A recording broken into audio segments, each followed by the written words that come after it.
I know. It's been a long time since we've done some park ranger stories. But I'll make up for that today with a very long compilation of some of the scariest park ranger and Boy Scout stories I've ever covered. If you're a big fan of these type of stories, or you have one of these stories yourself and you want to share it on the show, be sure to send it in at swampdweller.net or the email you can find in the description down below. I would love to share your story with everyone here in the swamp.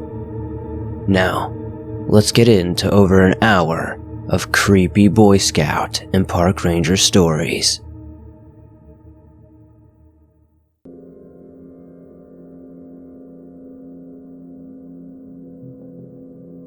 A little about me.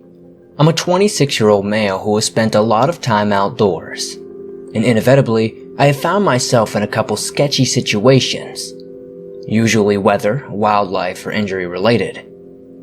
On one particular occasion, I had to scale a steep hillside in the rain that was entirely slate to get the attention of rescuers for a medically stranded friend. This summer's camping trip was definitely something else. I was doing a 2.5-day solo trip through the Olympic National Rainforest in Washington State. I had my typical kit for this kind of trip. In addition to the basic camping equipment, I carried a couple MREs and some fresh fruit, bear mace, map and compass, flares, and a basic first aid kit. Of course, I also brought my Smith & Wesson M&P. I've learned from past experience to be overly prepared. I knew it was probably going to rain at some point, but hoped for an overall easygoing trip. Unfortunately, there would be nothing easy about it. The first day went according to plan, but was grueling. It was hot and humid, and I went through more of my water than I anticipated. I kept myself on pace by whistling and singing to myself as I walked. That night, I did the usual setting up of camp, getting a small fire going, and eating dinner. I was beat and was practically falling asleep sitting up when I heard something that made my eyes snap wide open. The distinct whooshing sound of something rubbing up against my nylon tent. Normally, I would chalk it up to the wind, but that night was completely still. I realized this at the time, and then I looked up and noticed that the bugs and frogs had all gone completely silent. It may sound silly or cliche to those who haven't experienced it, but total silence in the forest at night means trouble. I chambered around and made my way over to investigate what was rubbing up on my tent. As soon as I started moving, the sound stopped. As I approached, I did not see anything obvious, but in the dim moonlight, I saw a figure several feet away. At first glance, it didn't look like much, but the longer I stared, the more it looked like a person hunched over. It appeared to have long, skinny arms and legs, and looked to be hiding its head in its hands, almost like it was trying to hide its face. I went into my tent to grab my flashlight, but by the time I shone it in the direction of that creature, it was nowhere to be seen. I was a little unnerved, to say the least. I had my pistol close at hand that night, and despite my best efforts to fall asleep, I couldn't help but notice that there was no sound of wildlife the entire night. If this wasn't a deafening silence, I don't know what was. The next day was miserable. Nothing but rain, which made the already rocky trail even more treacherous, forcing me to move slowly. The whole day, I didn't see any wildlife, but I felt eyes on me. I would hear a light scampering behind me like something was following me, but when I'd turn around there would be nothing there but the trail behind me and the thick brush. Eventually, the rain became so heavy on the leaves above me and the hood of my raincoat that I could not hear anything. This only added to my anxiety. It became so heavy at one point that I stopped in a small cave to wait it out. I was exhausted, soaking wet with rain gear, and in pain from taking more than a few spills on the slippery trail. I ate an MRE and took check of what gear it was wet and what was dry. I continued whistling to myself just to keep my spirits up. The rain didn't stop until it was dark. I didn't even bother setting up my tent seeing as everything was wet, and once again, I was too tired to keep my eyes open. At some point in the night, I was jolted awake once again. Clear as day, I heard someone whistling in the distance. It was one of the same tunes I'd whistled throughout the last 2 days. I poked my head out of the cave, just to see if another hiker was out late at night. It was raining again, not nearly as hard as earlier, but between the rain and it being 3 a.m., it didn't make sense for any other people to be out and about. Getting a bad feeling, I decided to start packing up my gear. As I started getting out of the cave, I saw movement just outside. I shone my light for just a fraction of a second. I saw a hand wrapping around the edge of the cave entrance. It was gnarly looking. Gray, skeletal, and the fingernails were dirty and looked more like claws. But it was clearly a human hand. As soon as the light hit the hand, drew back. Someone was clearly watching me and did not want to be seen. I held up my pistol and called out, "I'm armed. Announce yourself." What happened next was one of the creepiest experiences I've ever had. There were a few seconds of silence. Then I heard someone just outside the cave whistling my tune. It echoed off the cave walls and was deafening. I didn't waste a second. I fired off 3 rounds into the forest, just as a precaution, and booked it out of the cave. I was fortunately right by the trail, and I started sprinting back to where I knew, or at least hoped, my car should be waiting. The whole time I ran, I heard whistling coming from every direction and the footsteps rushing alongside me. Soon, I became too exhausted to keep running, and eventually had to start moving tactically. Pistol down, rushing to spots I could potentially hide, and crouching to catch my breath. During this time, the whistling continued. At one point, I was so exhausted, I almost gave up. I thought I could just sit down just for a moment. I really just wanted to sit down for a minute. I'm not sure exactly what it was, but something in my head told me that this was not an acceptable option. I had to keep moving, and so I did something that I swore to myself I'd never do. I abandoned my gear on the trail and booked it. After a few minutes of running, I exited the forest, and as soon as I was out, the whistling stopped. I didn't stop running though. I eventually found my car and sped all the way home. A couple days later, my brother accompanied back to see if the rangers had found the gear I'd left behind. The first ranger at first tried to nail me for littering in the park when I told him I was being chased by some unseen whistler. He of course did not believe me. Another ranger, who appeared to be Native American, overheard our argument and convinced the first ranger to leave me alone. The second ranger gave me a very stern look and said, "Don't ever whistle in these woods. There are things out here that take that as a dinner invitation." He told me that they would keep a sharp eye out for my belongings, but would not speak any more on what have probably been chasing me. After doing some research, I believe I was being stalked by stick people. Regardless, since then, I don't whistle while I walk through any patch of woods anymore.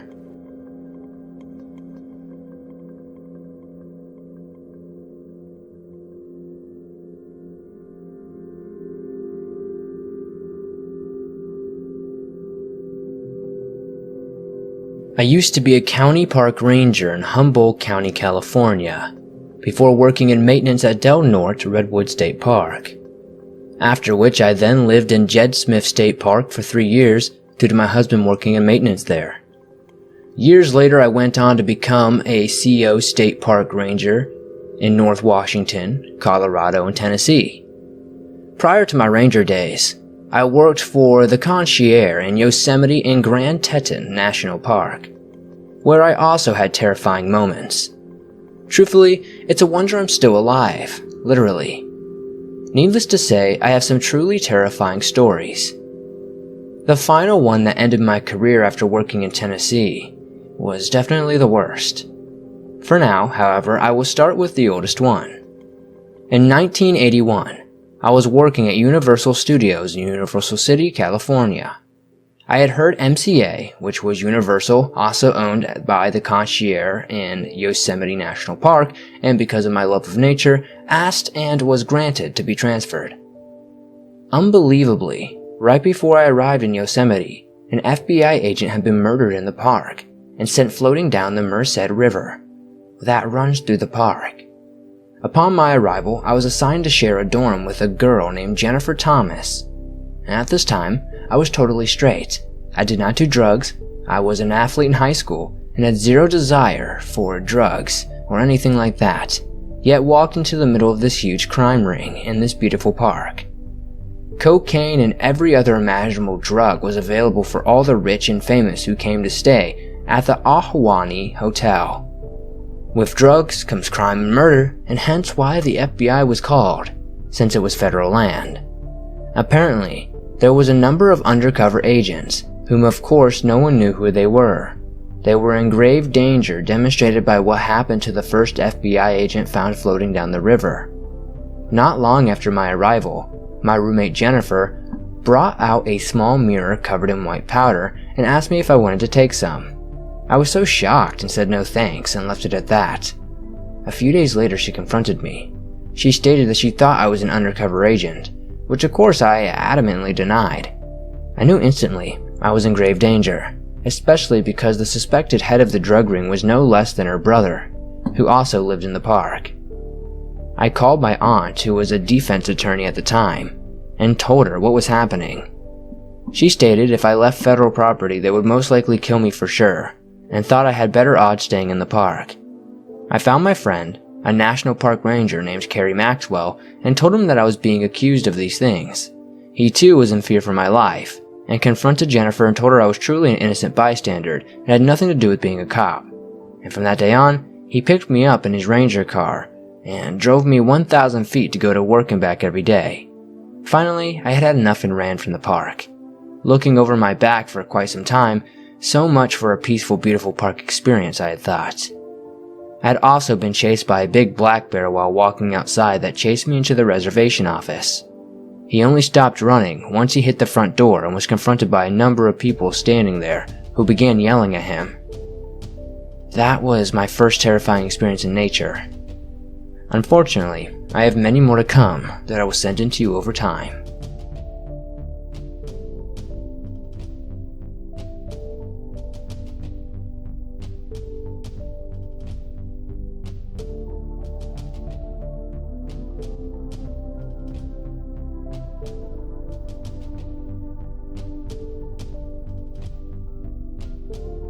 I'm a law enforcement ranger in northern Wisconsin, and my experience in the Copper Falls State Park has been interesting.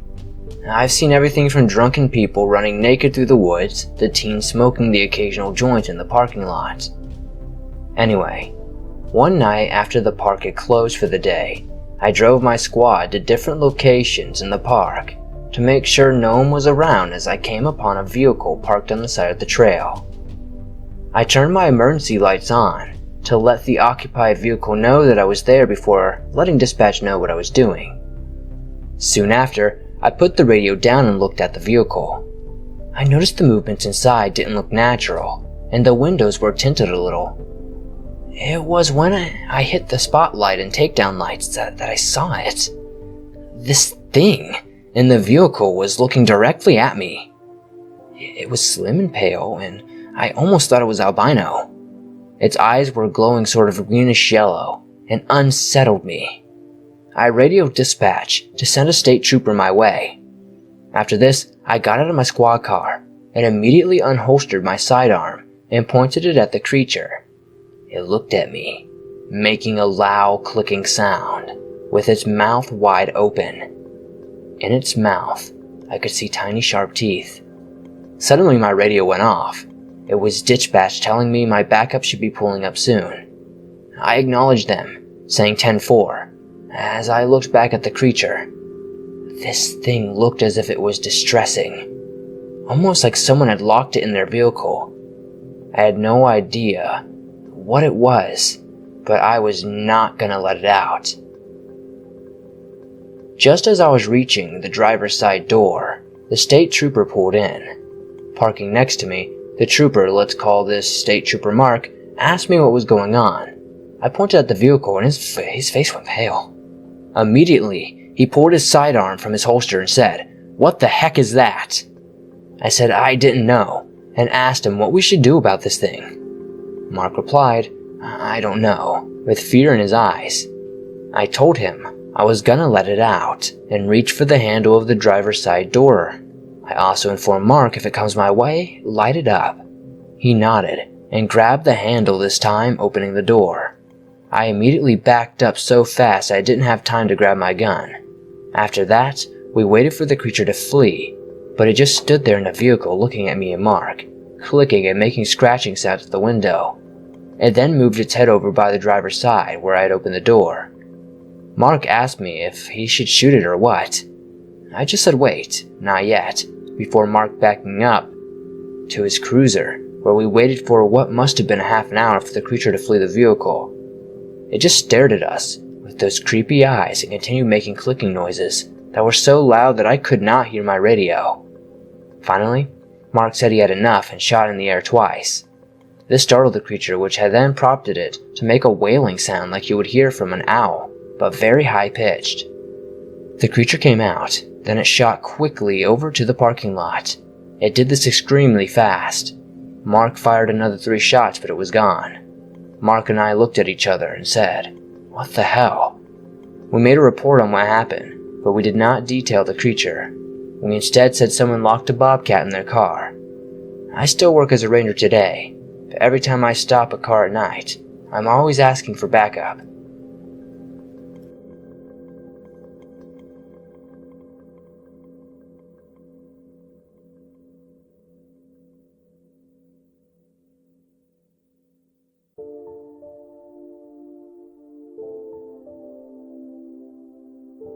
At the time this story happened, I was working in a well-known Civil War fort on the coast of Maine. I worked in the office as the assistant to the executive director for the non-profit that ran the place. But on weekends and days volunteers didn't show up, I would cover gift shop duty. This particular weekend, it was at the tail end of October, near the end of open season, but also the weekend of one of our biggest fundraisers, turning the fort into a giant haunted house. No one was really around, since it was a cold day and raining cats and dogs. It was just myself in the main torpedo shed building, and the attendant at the gate. The rest of the place was completely deserted. The director had been in and out all day repairing Halloween set pieces that had fallen down, or putting new things up, fiddling with lighting, etc. By this time, however, he had gone home to rest before the event started up again that night. I was alone in the gift shop, reading and generally resting up from haunting the place for 5 hours in the cold granite fort the night before. I don't remember what time this dude came in, but it was sometime in the early afternoon. I greeted him as he entered the shop, then went back to folding shirts or whatever I was doing at the time. I don't remember him greeting me back. He kind of looked around the shop for a moment, and then towards the candy rack, which is directly across the way from the register, perpendicular to me. About 5 minutes passed and I realized this guy is standing in front of the candy rack. He's absolutely still, not moving at all. He's not reaching for any candy. His head's not moving to look at any displays. He's just absolutely still. I don't lift my head because I don't want him to know that I'm checking on him. So I lift my gaze and steal a glance at him through my hair. I have long bangs. A chill of dread runs through me at the realization that he is standing, facing the rack, but he is also staring at me from the corner of his eye. He had been doing this for the past 5 minutes. His eyes are intense. I just don't have any other way to describe it. I absolutely knew he meant to hurt me if given the chance. I don't freeze, but my insides have gone cold. I am all alone in this building with this guy. There is absolutely no one around, and if something happened, no one is going to hear it or come to help me. There are walkie-talkies to contact the park rangers, but they're out in the fort for the haunting volunteers to use in case of an emergency, such as one of the reenactors falling 8 feet off the ledge in the dark and cracking his skull on the cobblestones, as happened one year. I've finished folding the shirts and am considering my options, trying to look blasé but secretly freaking the hell out. Imagine to my relief when one of the volunteers my boss walked in. I'm saved. They walked around the lobby, picking up stuff and getting ready to go out and ready the displays. Meanwhile, the dude at the candy rack has still not moved a muscle and is still staring at me. It's been over 10 minutes by now, and I'm seriously unnerved. I try to catch the volunteer and my boss's attention to get them to come into the gift shop and help me out here, but they're too intent on what they're doing. After a moment, they leave me alone again. This is it. I'm freaking doomed. This guy is going to vault over the counter at any moment and assault me, I think to myself. I'm in my early 20s and was a lot more timid than I am now, so I'm at a loss of what to do. I'm trying to be polite for God knows what reason. Also, I'm 5'10" and weigh 130 pounds, soaking wet. The only defense I might have is my fury, but I know I'd easily be overpowered. I have visions of people returning to the building and finding my lifeless body behind the counter, or not finding me at all. I want with everything in me to get out of there, but the only door is within hand's reach of him. The gift shop is small. If I pass him, it gives him the perfect opportunity to grab me, without even having to reach. But unable to stand this guy's gaze anymore, not caring if he steals the whole goddamn shop out from under me, I quickly skip around and go around the corner and rush past him. I hightail it to the office and shut and lock the door. I stand there for a moment listening, heart pounding in my chest. There are big windows in the office, and as I grab my purse and cell phone, I am sure I am going to look up any minute to see him standing out on the walk staring in at me, or hear him trying to get the door open. I quickly text my sister and tell her that some dude is creeping me the heck out and to call the gate and to have them send the Rangers to come down. I was afraid to speak it out loud for fear that this might guide this guy into his action. I didn't want him to know that I knew he was watching me. Feeling obligated to return, I pocket my phone and head back to the gift shop, praying that someone else would be there in the meantime. This dude is still there. He's looking at the candy, but I know as soon as I get back behind the counter he will once again be staring at me. I can't do it. I quickly turn and hide again in the office, terrified. After what seemed like an interminable amount of time, I hear the lobby door open and the voice of my sister. She has shown up with not only herself but several of our friends that happen to be hanging out at her house, and our big protective German Shepherd. The dude was finally gone. I was so relieved to see them all, and I was just so freaked out.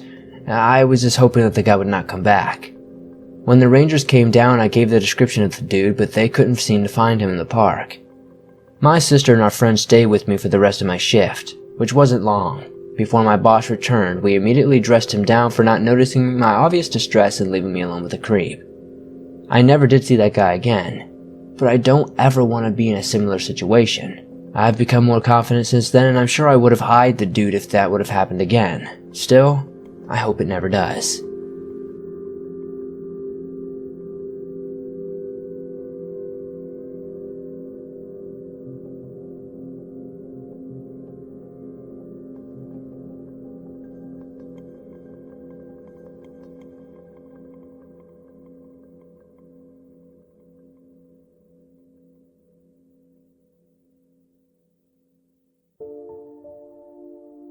This story is not very climatic or very long, but it still creeps me out to this very day. I work as a caregiver in a memory care facility. When I first started working there and getting to know the residents, there was one in particular that I wanted to know more about. His name was Melvin. And Melvin has never been married, has no children, no pictures of any family or friends in his room, and in all my time working there, only has ever had one friend come to visit him. The one thing I really knew about him is that he had been a Forest Service ranger in one of our local national forests. Obviously, sending this in to you means I listen to your channel, and others for true creepy stories, especially ones centered around search and rescue, national parks, etc. These intrigue me the most, because nature is definitely creepy. So one night, I started asking him questions if he had ever seen anything unexplained in his time as a forest ranger. Being as he is in memory care, I really wasn't able to get much out of him, but yes or no questions. I realized I wasn't getting anywhere, but just out of curiosity, I asked him if he had a special someone in his life. The conversation that follows still makes me shiver. Melvin replied to my question with a simple, "Yes, I was engaged once." I asked him what had happened to his fiancée, and he turned his head away to look at the ceiling and then said, "I was a forest ranger. I knew exactly where to bury her where no one will ever find her." That was the last question about his life I ever asked him. I never got another word out of him, but he would call me a bitch or a dirty pig sometimes, but that's about it. The way he said it, it was like he was remembering his past. I don't know how to explain this, unless you have experienced it before, but memory care patients, especially those with dementia or Alzheimer's, sometimes have these moments of clarity where you just know that they are lucid. This was one of those moments, and I just know he was being honest. And to this day, it's definitely really creepy.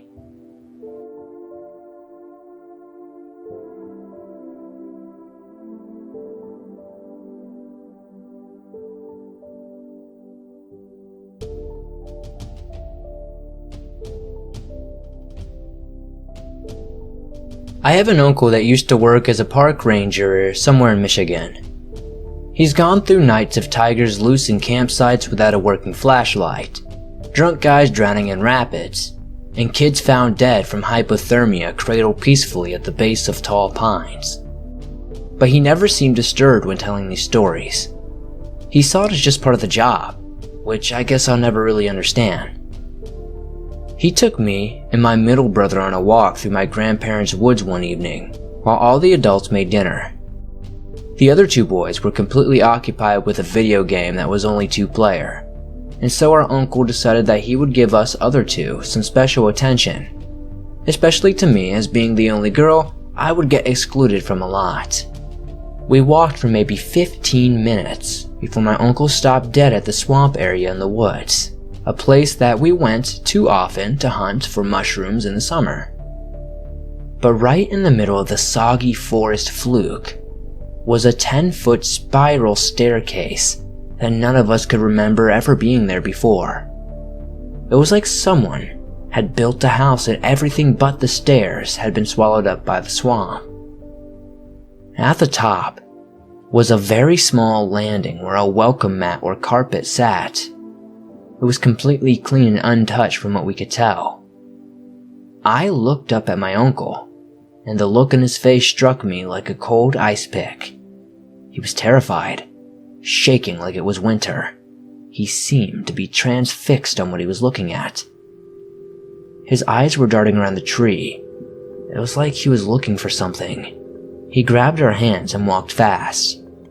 I have always been very short and unable to keep up, and found myself being carried all the way back to the house. He set me down only when we were in direct sight of the house and told us not to say anything about it to anyone, especially the boys, and not to go out of sight of the house without him. We were very confused and scared, and as it just sounded insane, we kept our mouths shut. I recently went back to visit and convinced my brother to come with me to see the staircase, though it took a lot of convincing for him to come along, and he refused to go without our gun and our 200-pound mastiff. When we got there, to the right spot, there was nothing. It was just a clearing. No bits of metal, no carpet, just an empty clearing and a nice big patch of mushrooms. Very creepy to me, honestly. Those mushrooms might have been in our dinner if our mastiff hadn't growled the moment we stepped towards them. It was probably at a deer, but we left quickly and have never been back since or told anyone what we saw. The energy around that little swamp area is so weird. Has anybody else ever walked into the woods and saw these random staircases? I see a lot of forest rangers bring them up, and my uncle being one, is definitely creepy that we saw one with him. Maybe there's a connection. I'd love to know in the comments.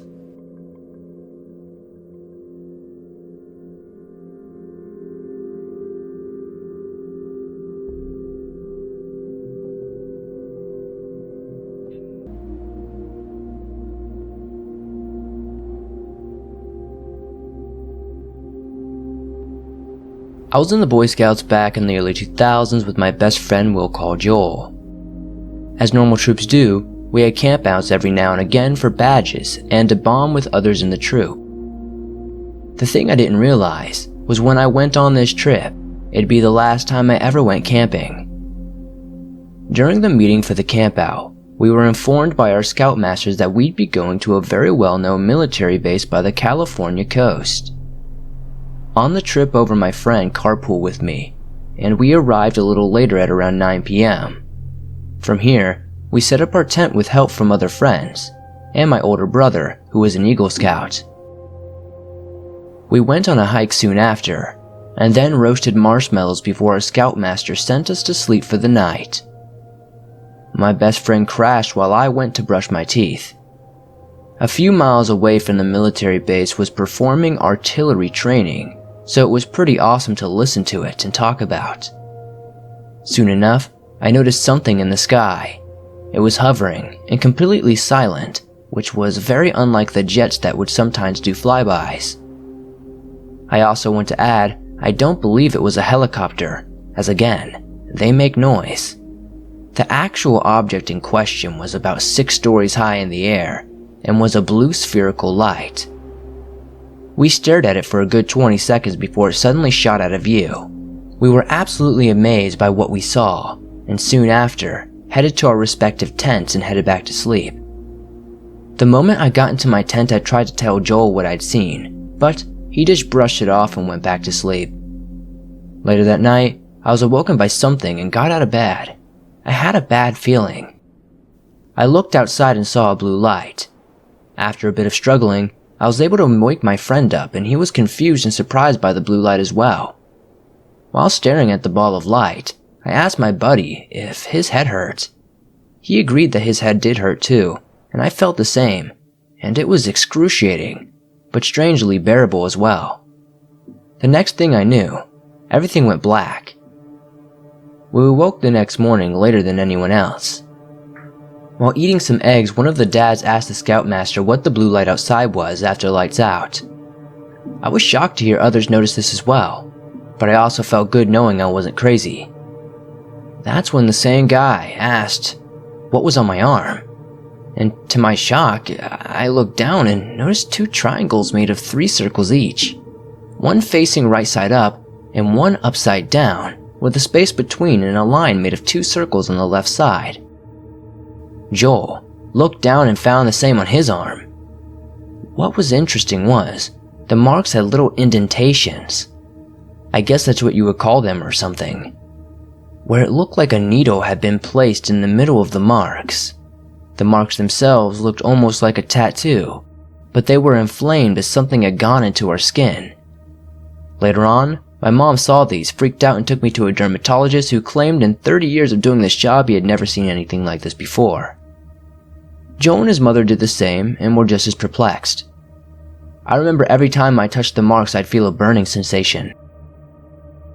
I can say though, without a doubt, there are definitely things out there we don't understand. That night will likely remain a mystery the rest of my life.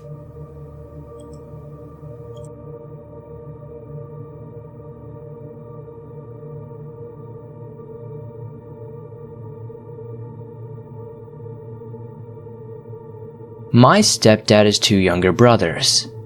The youngest is my age and the oldest is my sister's age. My grandma, stepdad's mother, put them in Boy Scouts. For the sake of anonymity, we'll call the youngest Ken and the oldest Mark. I was at a parade with my family when the Boy Scouts came marching by. My other family was busy collecting thrown candy like crazy while my grandma leaned over and asked if I remembered that Miles we took camping once. I didn't remember him at first as we went camping often and took others along a fair bit of the time. Then she refreshed my memory a bit. Miles was an assistant to Ken and Mark's troop and was especially helpful with socially awkward Mark. My grandma, being grateful for his help, invited him along to come camping with us. My grandmother then informed me Ken told her something that made her promise never to tell anyone. Miles took Ken down to the railroad bed while camping and told him to pull his pants down, and they'd play a game together. This game was something Miles was very insistent about. Ken never went along with it and immediately went home after this. My grandmother then approached Mark and asked him if Miles had made any unwanted advances on him. Mark said he did, but he didn't say anything because he was too worried he'd get in trouble. Miles apparently took Mark to a secret getaway before asking him to pull his pants down and touch him. My grandmother never said if Mark was coerced into this, but I imagine he was. Unfortunately, Mark was incredibly shy and socially awkward, which made him vulnerable to this creep. The remainder of the trip, my grandmother kept a close eye on Miles and was quite sure he knew she would often cut Miles off if he tried to be alone with Ken or Mark after Ken told him what he tried to do. My grandmother also warned my mother to watch him around her girls, but she said she didn't think he was into girls. My mother said anything to me, but I imagine she wasn't too concerned, or maybe she just didn't want us spreading the word. Ken made it clear my grandmother couldn't say anything, as then the whole troop would be interrogated and everyone would know he said something. My grandmother promised to keep it to herself, but I really wish she wouldn't have. Part of this is because of cases like one I heard about where a boy didn't come forward until years later about a Boy Scout leader molesting him. By the time he came forward, the guy was old and working with children in the church. I wonder what Miles is up to today. I hope he's been caught.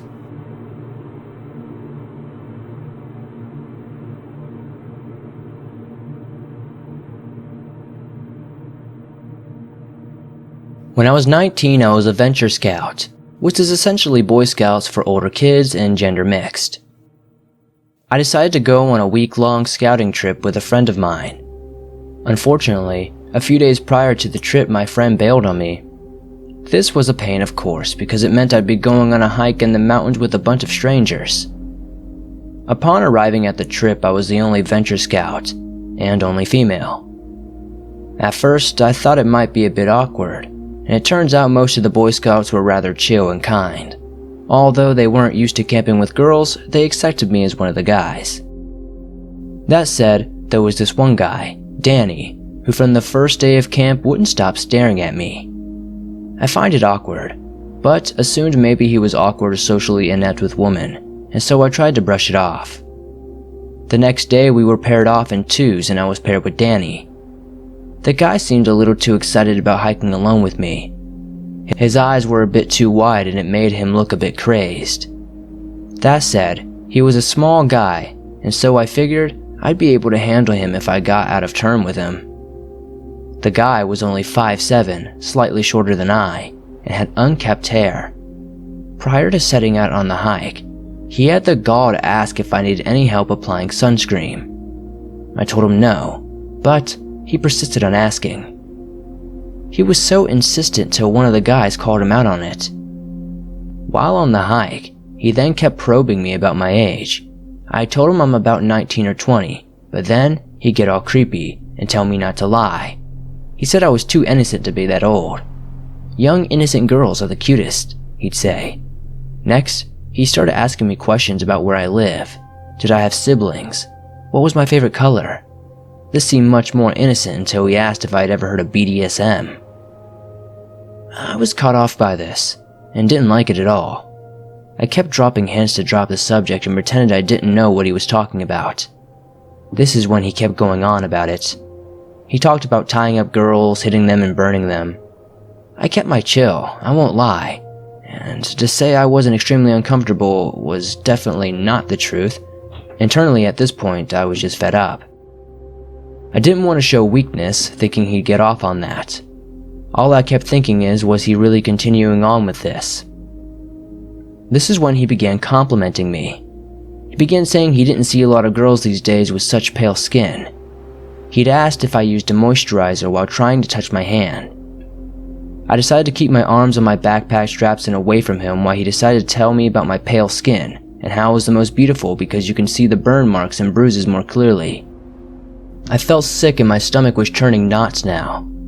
Danny thought it was a good idea to ask if I was a virgin and if I was into rape fantasies. He then asked if I wanted to play rape roleplay with him. I was in disbelief at the way he said this, or that he'd bring it up at all. I looked at him and saw he was smiling. It was creepy. it was a childish sort of smile that gave me chills. I looked away and quickened my pace. He was far too close to me. I kept thinking, I'm sure he saw the fear in me at this point. This was when, to my relief, I saw another pair of scouts too close to me. I kept thinking, I'm sure he saw the fear in me at this point. This was when, to my relief, I saw another pair of scouts ahead of us. I ran up to them suggesting, practically begging them, to pair up. They declined at first because we were supposed to be in groups of 2, but upon seeing my panic and distress, they agreed to tag along with us. We hiked to the top the entire time, and I made a point to stick close to the 2 other boys. On the way down, they asked if we wanted to trade partners. I looked back at Danny, who looked livid at this point. There is no doubt in my mind, he got off on trying to make me uncomfortable and quite possibly would have tried something if I stayed alone with him much longer. I accepted the offer to switch partners, ignoring any pleas from Danny not to, and went down the mountain with much kinder, caring and chill partner. On the way down the mountain, my new partner asked me if Danny was bothering me. I lied and said he wasn't bothering me too much, as I was 19 and thought it looked pathetic for me to be distressed by some 15-year-old kid. All was going well till that night, when I was alone in my tent. It's always a little unnerving to be alone on a hike in the middle of nowhere. This said, the scoutmaster insisted I be far away from the boys' camp so they wouldn't bother me. This naturally only made me feel vulnerable, as I was quite sure Danny would try to bother me. Later that night, I heard rustling. I figured it was just a deer or elk and went back to sleep. Shortly after this, I heard my tent opening. Looking through a crack in my sleeping bag, I saw the white of an eye staring into my tent. It was Danny. I froze, holding my breath and gripping my dad's hunting knife just in case I needed to use it. I pretended to be asleep while waiting for my moment. Should he be stupid enough to come at me? Danny just stared at me, breathing heavily and muttering to himself. Eventually, about an hour, he left. The next morning, I was exhausted and kept close to the other scouts while getting naps where I could. It was hard to keep my cool and composure, which led to my fair share of disputes with the scout leaders. I felt on edge and defenses as every now and again Danny would creep up and try to caress my neck or feel my hair. Every night for the remainder of this trip, Danny was there watching. One night he went digging through my backpack, but unfortunately for him, I kept all my clothing and stuff in my sleeping bag. It's important to note, growing up, I've always been in hard situations, and kind of left on my own, so I always felt it showed weakness, asking for help, and didn't trust most others. So I felt only I had myself to rely on. It was because of this I was going to just tough out the rest of the week. Halfway through the week though, the scoutmaster called Danny away and soon after sent him home. I feel like the scout I partnered with must have noticed that Danny had been doing some weird stuff and filed a complaint to the scoutmaster. I thought this because while everyone else was confused and saying bye and all unhappy like, this scout had his arms crossed and was staring Danny down judgmentally. Somehow, Danny looked bewildered by it all. It was as though he honestly believed he didn't do anything wrong and wasn't sure why he was being sent home. I try not to think about the events that happened, but thankfully, the rest of the week went off without a hitch. I'm grateful that, although it wasn't allowed, my dad insisted I brought his hunting knife with me for protection. Having it made me feel safer, but it also might have saved me had Danny tried anything. I don't know where he is now, but I'm worried he will grow up to be a serial rapist or worse, with the way he was acting. At the very least, he was definitely disturbed.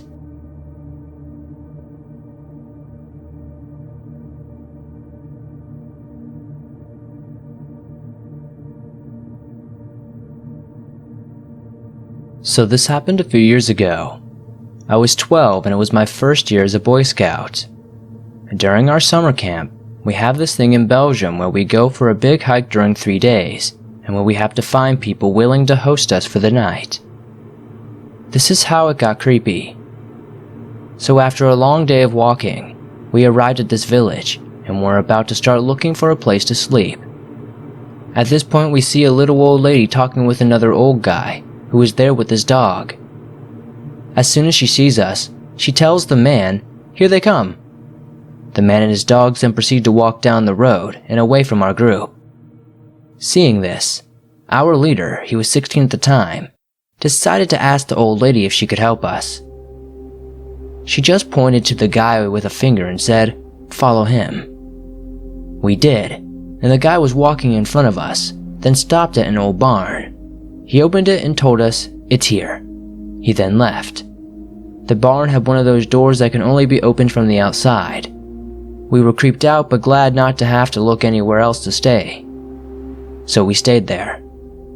There was an upstairs in the barn while we slept in the hay, as far as possible from the stairs. In the morning, happy to be alive, we got a good look at the barn.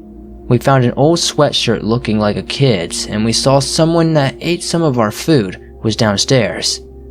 We knew it wasn't an animal because rats don't open a box of cheese. Needless to say, we quickly got out of there and left the village.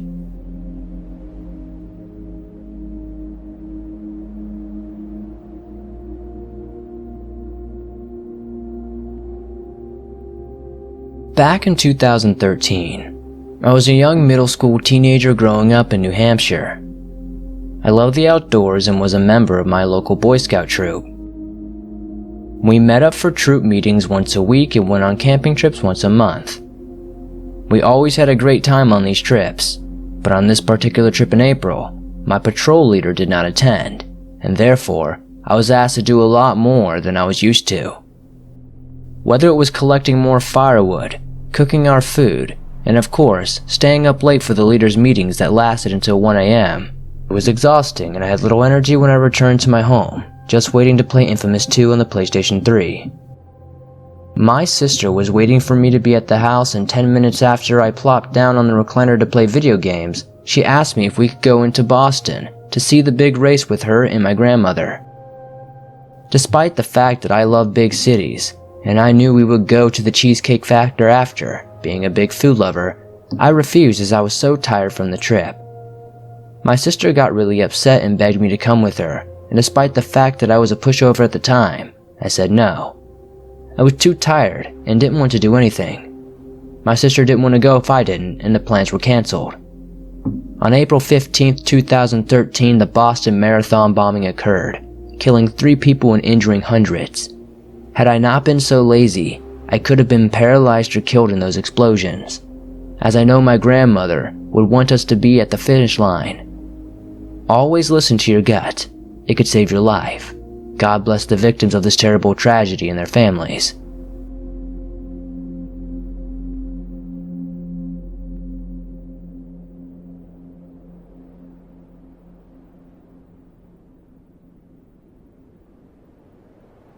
I was in the Boy Scouts as a kid in the South Carolina Low Country. We go on campouts about once a month, and one of the campsites we used pretty regularly belonged to a local guy who owned some land way out in the country and let our troop use it for camping. The actual campsite was in a wooded area in the center of a big open field that was maybe 20 acres. The guy who owned the land wasn't a full-time farmer, so he had plowed the field but never actually planted anything, and the dirt had kind of settled and scrubby grass had started to grow. I don't know. I'm not a farmer. Maybe there's some kind of term or something for that. Anyway, the western edge of the field was a dirt road that eventually led to the highway. The northern edge of the field was an old spot where planted trees were. It was practically a forest. The southern used to be a forest, but it was in the process of being turned into farmland and the trees had all been torn down but not removed, so it was just a wasteland of fallen tree trunks and roots. The eastern edge was a swamp, and there's some nasty stuff in swamps in South Carolina, so we never really explored it.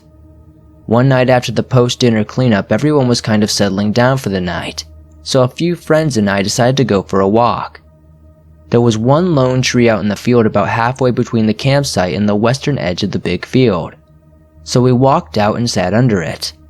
There was a full moon out, so the whole field was lit up in this sort of luminescent glow, and we could see the edges of the field, but not into the forest, swamp, or whatever was beyond.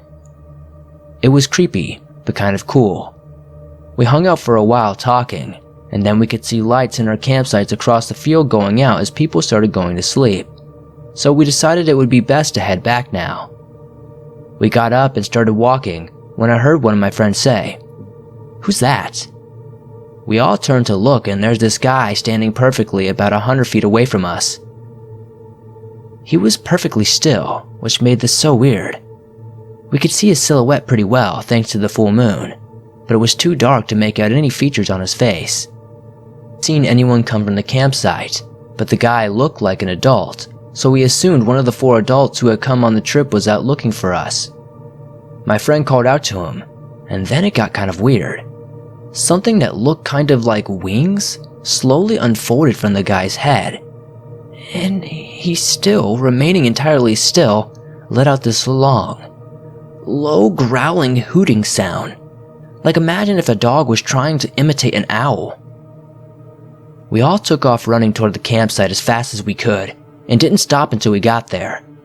I looked back out into the field to see if we were being followed, but the field was empty. We walked around the campsite trying to figure out which adult was messing with us, but they were all in their tents, and nobody but us had left the campsite. Nobody believed us, of course. They just assumed we had all been out telling scary stories and freaked ourselves out. But I know what I saw. Actually, no, I don't know what we saw. But I know it was nothing we had ever brought out there with us.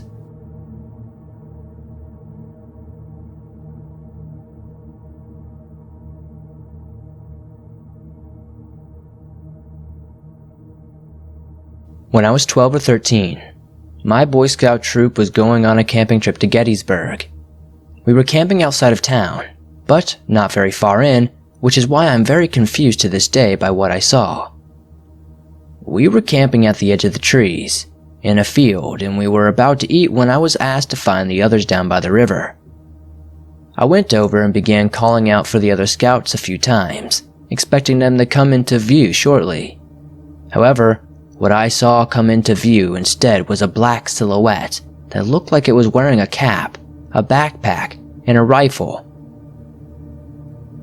It walked left to right, and I couldn't believe what I was seeing.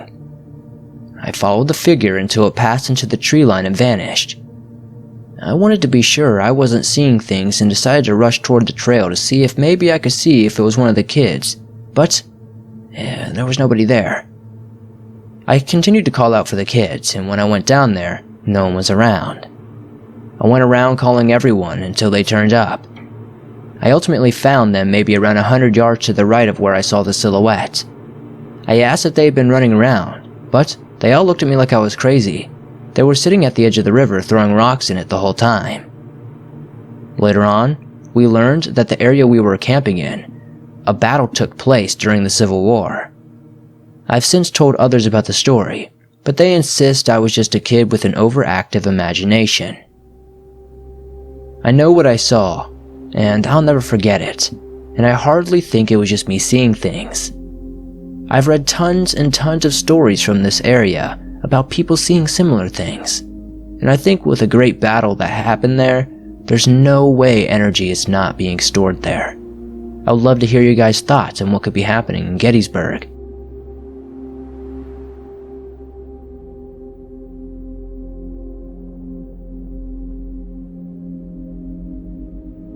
So growing up, I went to a pretty big 900-acre and well-known Boy Scout camp in Ohio. The staff would always tell stories of ghosts and omens in the camp. The camp had a heavy Native American influence. I always thought these were just stories. But one summer, when I was working there and experienced a lot of things for myself, kind of changed everything. A few more notes about the camp are, this camp does not have much electricity, with a few exceptions, and the campsites were just canvas tents and open pavilions and a latrine. Troops stay there for a full week, and then new troops come for the next week. The first story is about a man named Hutch. Hutch was one of the founders of the camp and I believe was a camp director long ago. It was always told that after taps were paid, curfew for the camp, and a scout was out of their campsite, he would walk with them. He would try to direct you in the correct way to get back to your campsite. If you heard footsteps to your left, he would want you to turn left. If you heard them in front of you, he would want you to keep going. If you heard them behind you, he wanted you to turn around and so on. If you heard him walking, it was said that you could say, "It's okay, Hutch, I know my way," and he would leave. Flash forward to when I worked there. The paths in the woods to go back to the staff site were flooded, so myself and 2 other staff walked the main road to get to them. Scouts were not allowed to go near this road, because safety and stuff like that, and also they just had no reason to. As soon as we reached the road, we started hearing footsteps. At first, they were to our left, which was where our path was. Once we started walking on the road, they were behind us. Not sure if we were just hearing things, we stopped. There were a couple more steps behind us, then they stopped. We continued and tried this a few more times with almost the exact same results every time. Finally, one of the guys I was with stops and says, "It's okay, Hutch, we know our way." And oddly, the steps started to walk away.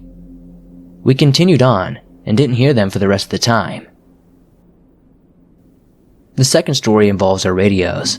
Only higher up staff got them, and only one of the 3 female staff members had one. One night, a female voice comes through the radio and is crying and screaming for help. A silent emergency, an emergency only certain staff members know about, was issued and a head count was performed. The crying and pleas for help kept coming through the radio every few minutes. One staff member goes to the tent the female staff member is in and discovers her asleep with her radio sitting on the charger. The emergency was cancelled, and to this day, no one can seem to explain it. The final story I will share involves the omens. One omen is of a white wolf with red eyes that when seen means something bad will happen over the course of the summer. The other is a white doe with blue eyes that brings a good summer. During our opening staff week, we were setting up camp and it had gotten late at night. Only a few staff were still out working. One of the last ones comes back, a program director, and joins a few of us sitting by the fire. Everyone says hi but immediately notices this worried look. When we asked him what was wrong, he doesn't want to talk, but finally tells us because we were all directors and assistant directors. He tells us that while coming back he felt an overwhelming cold sensation, and when he turned around, he saw the white wolf standing on the path behind him. We all wondered about what it was warning us about. Everything was good until Scout Week 2 of 7. A few scouts got very sick, but it happens, so no one batted an eye about it. The next week, significantly more scouts get sick, and it just keeps getting worse every week. The staff gets sick and the whole campsite was quarantined. We called in health departments from several counties to help us solve the problem, but no one could figure out why this was happening. They even did soil and water tests all around the camp. I fully believe the white wolf was warning us about it.